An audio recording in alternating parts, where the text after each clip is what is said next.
Let's just be honest. If social media disappeared tomorrow, a lot of us probably feel a little more at peace with how we look. Because it frankly doesn't take long to realize that this world has a very confusing idea of beauty. Just scroll for a few minutes, one day they tell you that this is beautiful, and the next day the trend completely changes. Different body type, different skin, different style.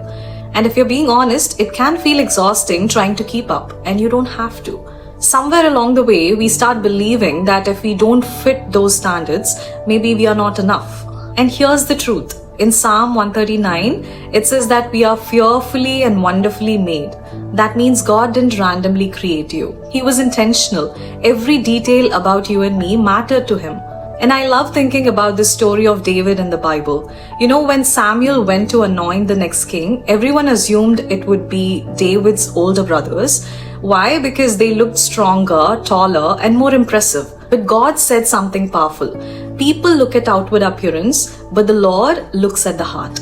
David wasn't chosen because he looked like a king. I think he was chosen because of who he was before God. And when we truly realize this fact, that makes a lot of difference on how we see ourselves. There was a time when I felt really insecure about how I looked. Most of my childhood and during my teenage, I used to be very lean and struggled with terrible acne on my face. And sometimes people would point it out, maybe without even realizing how much words can stay with someone. And I just want to gently say this. It's never right to point out someone's insecurity. You never know what someone is already struggling with. If you come up with some remedies or solutions and convey them gently, then that's great.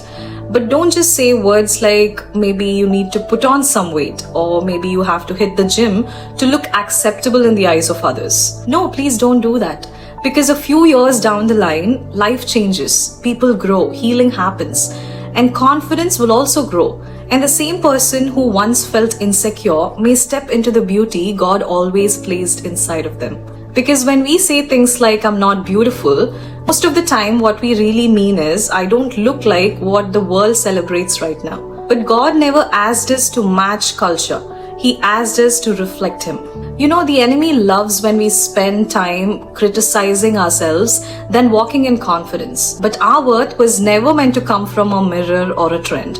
You and I were created in the image of God. So maybe today is the day we stop measuring ourselves by changing standards and start believing what God already said about us. And if this spoke to your heart, 4th episode is now live on Spotify. If you're struggling with comparison or confidence, then this episode is for you.